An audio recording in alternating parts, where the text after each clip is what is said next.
கல்வி செய்திகள் வாசிப்பவர் சிவசக்தி ஸ்டார்.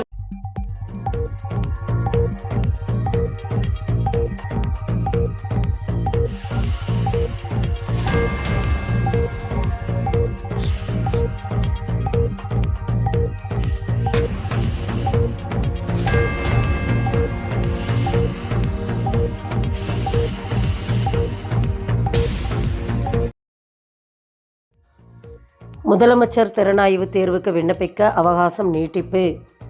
அரசு பள்ளி மாணவர்களின் கல்வி உதவித்தொகைக்கான முதலமைச்சர் திறனாய்வு தேர்வுக்கு விண்ணப்பிக்கும் கால அவகாசம் ஜூலை 3ஆம் தேதி வரை நீட்டிக்கப்பட்டுள்ளன. மேலும் விவரங்களுக்கு www.dg.tn.government.in என்ற இணையதளத்தை பார்க்கலாம். 19,260 ஆசிரியர் பணியிடங்கள் உட்பட 75,000க்கும் மேற்பட்ட அரசு பணியிடங்கள் வரும் ஜனவரி 2020க்குள் நிரப்பப்படும். 110 விதியின் கீழ் முதலமைச்சர் அறிவிப்பு.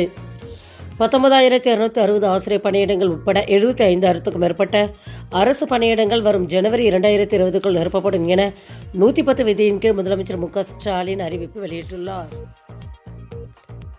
2 இணை இயக்குனர் பணியிடங்களுக்கு அனுமதி. பள்ளிக்கல்வித்துறை அரசாணை வெளியீடு. 8 பட்டதாரி ஆசிரியர் பணியிடங்களை சரண் செய்யவும் 2 இணை இயக்குனர் பணியிடங்களை உருவாக்கிக் கொள்ளவும் அனுமதித்து பள்ளிக்கல்வித்துறை அரசாணை வெளியிட்டுள்ளது.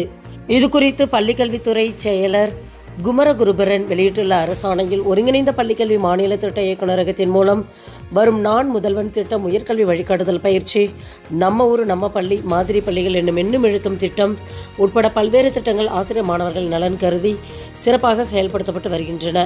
இத்திட்டங்களை தொடர்ந்து செயல்படுத்துவதற்கு ஒருங்கிணைந்த பள்ளிக்கல்வியிலிருந்து மாற்றப்பட்ட 2 இணை இயக்குனர் பணியிடங்கள் அவசியமாக உள்ளன. இது தவிர பல்வேறு மாவட்டங்களில் இந்நிலை உள்ளது. நிலைத்தன்மைக்கான உயர் சிறப்பு மையம். சென்னை IIT லீட்ஸ் பல்கலைக்கழகம் ஒப்பந்தம். இங்கிலாந்தில் உள்ள லீட்ஸ் பல்கலைக்கழகமும் சென்னையில் உள்ள இந்திய தொழில்நுட்ப கழகமும் இணைந்து நிலையான வளர்ச்சிக்கான கூட்டு மெய்நிகர் மையத்தை அமைக்க ஒப்பந்தம் செய்துள்ளன. இது தொடர்பாக சென்னை IIT வெளியிட்டுள்ள செய்திக்குறிப்பில், இங்கிலாந்தில் உள்ள லீட்ஸ் பல்கலைக்கழகமும் சென்னையில் உள்ள இந்திய தொழில்நுட்ப கழகமும் இணைந்து நிலையான வளர்ச்சிக்கான கூட்டு மெய்நிகர் மையத்தை அமைப்பதற்கான புரிந்துணர்வு ஒப்பந்தத்தில் கையெழுத்திட்டுள்ளன.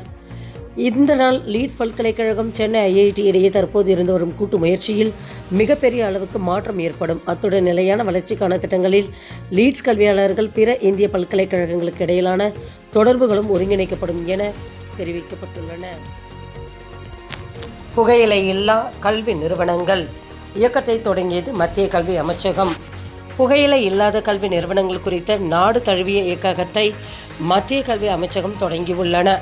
புகையிலை பயன்பாடு இந்தியாவில் தடுக்கக்கூடிய இறப்புகள் மற்றும் நோய்களுக்கான முக்கிய காரணங்களில் ஒன்று. நாட்டில் ஒவ்வொரு ஆண்டும் சுமார் 13.5 லட்சம் இறப்புகளும் இது காரணமாக உள்ளன. புகையிலை உற்பத்தியிலும் பயன்பாட்டிலும் இந்தியா 2வது இடத்தில் உள்ளன. நமது பள்ளி கட்டிடங்கள் மற்றும் வளாகங்களைச் சுற்றி பல்வேறு வடிவங்களில் புகையிலை பொருட்களை எளிதாக கிடைப்பது இந்த நிலைக்கு முக்கிய காரணங்களில் ஒன்று.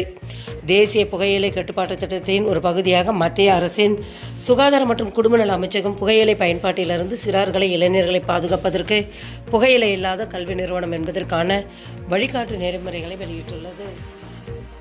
செய்திகள் நிறைவடைந்தன. வணக்கம்.